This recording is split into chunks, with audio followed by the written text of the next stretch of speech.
حضرت جناب سیدنا عبداللہ بن ابی اوفی رضی اللہ تعالیٰ عنہ ایک صحابی ہیں، فرماتے میں حضور کی کریم بارگاہ میں بیٹھا تھا۔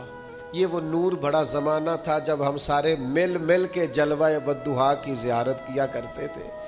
فرماتے ہیں کریم ہمیں نواز رہے تھے، چاروں جانب نور پھیلا ہوا تھا۔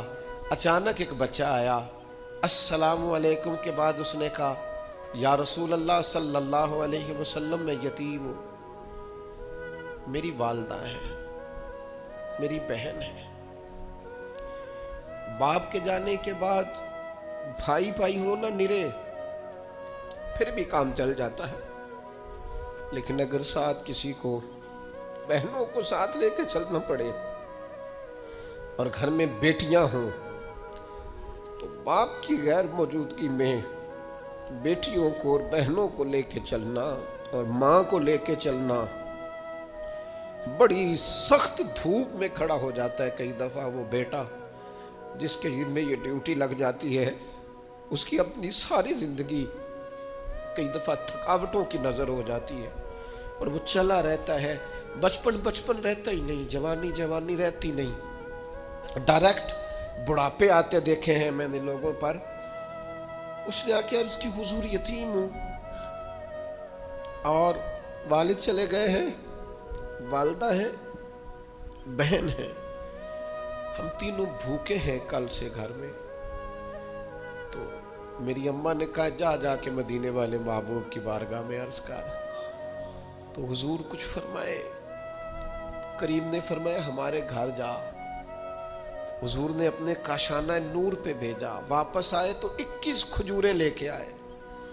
کہا حضور جن ام المومنین کی خدمت میں آپ نے بھیجا تھا، ہماری اماں نے کہا ہے ہمارے گھر میں یہ 21 کھجوریں ہیں، پر وہ تھی بڑی برکت والی۔ حضور نے اس پر دعا فرمائی اور برکت والی کھجوریں دے کے کہا 7 تیری ہیں، 7 تیری بہن کی ہیں، 7 تیری اماں کی ہیں۔ یہ بانٹ کے دی۔ حضور تو کسی کو 1 کلو دے دیں تو وہ کہتا ہے میں کئی سالوں کھاتا رہا ہوں، ختم نہیں ہوئی۔ میرے کریم سے اگر قطرہ کسی بہن ماں، حضرت عبداللہ فرماتے ہیں وہ 21 کھجوریں لے کے اتنا خوش تھا، گویا اتنا راضی تھا کہ اس کا انداز ہی نرالا تھا۔ اسے پتا تھا نا کہ حضور کی بارگاہ سے 21 مل گئی ہیں، یہ اگر چلتی رہیں تو یہ تو قیامت تک ختم نہ ہونے والی بات۔ مجھے لگتا ہے اس کا ذوق یہی تھا کہ یہ قیامت تک ختم، نے زبان سے تو نہیں کہا پر ذوق یہی رکھتے تھے حضور کے صحابہ۔ کہتے ہیں وہ جب کھجوریں لے کے جا رہا تھا نا تو حضرت معاذ ابن جبل اٹھے اور اس بچے کے سر پہ ہاتھ پھیرا، پیار کیا، بچہ چلا گیا۔ نبی کریم نے حضرت معاذ ابن جبل کو بلا لیا، فرمایا یہ کیا کیا ہے؟ عرض کی حضور بس میرا دل کرتا تھا، میں نے بچے سے پیار کیا ہے۔ آپ نے فرمایا پتہ تمہیں اجر کتنا ملا ہے؟ پتہ ہے تمہیں؟ رسول اللہ فرمائیے۔ فرمایا تم نے یتیم کے سر پہ ہاتھ پھیرا ہے نا، ایک بال کے بدلے اللہ نے تمہارا 1 گناہ معاف کیا، 1 نیکی دی ہے، 1 درجہ بلند کیا، اور جتنے بال تمہارے ہاتھ کے نیچے آئے ہیں ہر بال کے بدلے گناہ بھی معاف ہوتا رہا ہے، نیکی بھی ملتی رہی ہے۔ صحیح بخاری میں حضرت جریج کا ذکر فرمایا، جریج نفل پڑھ رہے تھے، ماں نے آواز دی، وہ آ نہیں سکے، نماز میں تھے، ماں ناراض ہو گئی، اس نے ہاتھ اٹھا کے کہا اللہ یہ اتنی دیر تک مرے نہ جب تک کسی بری عورت کا منہ نہ دیکھ لے۔ کسی اور کی دعا کے لیے سند نہیں ہے کہ وہ تیرے حق میں ضرور قبول ہوگی، لیکن ماں باپ کی دعا کے لیے میرے نبی پاک نے سند بیان کی ہے۔ سید عالم صلی اللہ علیہ وسلم فرماتے ہیں جب بھی ماں باپ اولاد کے لیے ہاتھ اٹھاتے ہیں رب ضرور قبولیت کا شرف عطا کرتا ہے۔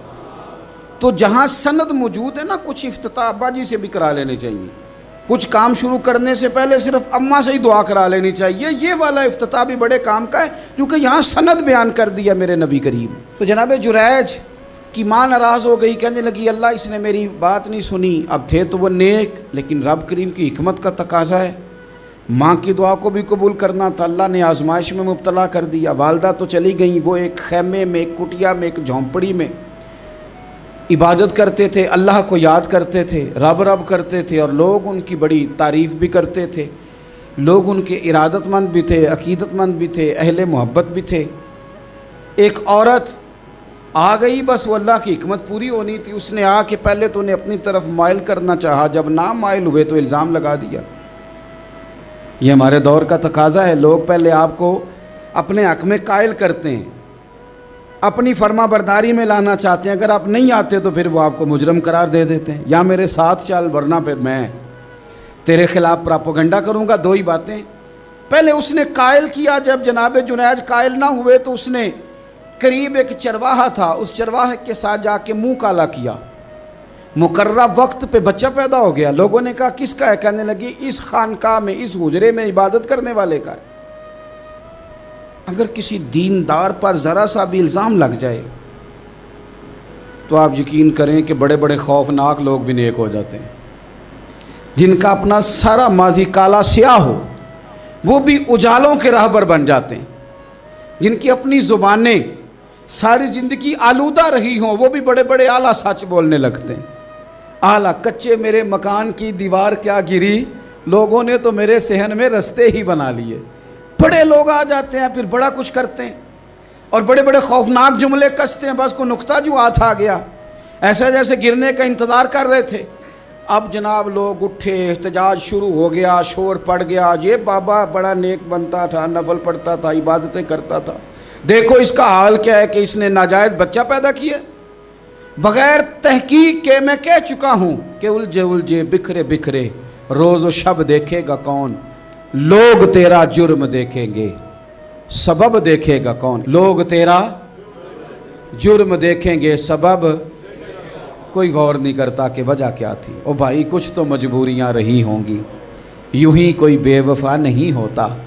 الزام لگا دیا، شور ہوا، احتجاج ہوا، دنیا اکٹھی ہوئی، ان کا انہوں نے حجرہ گرا دیا، مارا بھی، پیٹا بھی، ایک نیک آدمی کو بدنام بھی کیا، برا بھلا بھی کہا، گالیاں بھی دیں، جو کر سکتے تھے کیا۔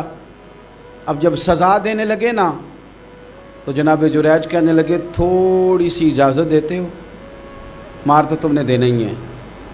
کہا جناب ٹھیک ہے دیتے ہیں۔ انہوں نے کہا صرف 2 نفل پڑھنے ہیں۔ اب وہ نفل پڑھ رہے تھے تو لوگ اس وقت بھی کہہ رہے تھے فراڈ ہی کر رہا ہے، دھوکہ ہی دے رہا ہے، چونکہ ذہن بن گیا نا، بدگمانی آ گئی۔ انہوں نے 2 نفل پڑھ کے ہاتھ اٹھائے، کہا اللہ جانا تو میں نے ہے، پر اس رسوائی کے ساتھ جنازے تک نہیں خراب ہو جاتے، قبریں تک نہیں لوگ بدنام کر دیتے، کہ اللہ جانا تو ہے پھر اس رسوائی کے ساتھ تو میری مدد فرما، اب تو میرا کیس تیری ہی عدالت میں ہے، تو رحمت کا دروازہ کھول۔ ہاتھ اٹھائے، دعا مانگی، نفل پڑھے، پورے مجمع پہ نظر دوڑائی، کوئی نہیں تھا سپورٹ کرنے والا۔ کل تک جو کہتے تھے نا تیرے لیے جیئیں گے، تیرے لیے مریں گے، ساری عمر ہی آٹا گدہ ہے، لکھاں کیتے نہیں پیڑے، اب وقت آیا ہی تے محمد بخشا کوئی نہیں ہو بیٹھا نیڑے۔ ایک بندہ بھی نہیں تھا، ووٹر سپورٹر ساتھ دینے والا کوئی نہیں تھا۔ تو جناب جنید بچے کی طرف اشارہ کر کے کہنے لگے کوئی نہیں بول رہا، تو ہی بول کے بتا دے تیرا باپ کون ہے، تو ہی بول کے بتا دے کون ہے۔ اللہ اکبر۔ میرا رب جب چاہے تو بچے بولتے ہیں، رب چاہے تو گونگے بولتے ہیں، رب جب چاہے تو پھر پتھر بھی بولتے ہیں۔ جب کہا نا تو ہی بتا تو بچہ بولا، اور بول کے کہنے لگا میرا باپ جریج نہیں، میرا تو وہ ہے جو بکریاں چرانے والا ہے، وہ میرا باپ۔ جب رب کریم نے توفیق دی تو بچہ بول پڑا۔ جب رب بندوبست کرتا ہے کسی کی عزت کی حفاظت کا تو پھر کوئی اسے رسوا کر سکتا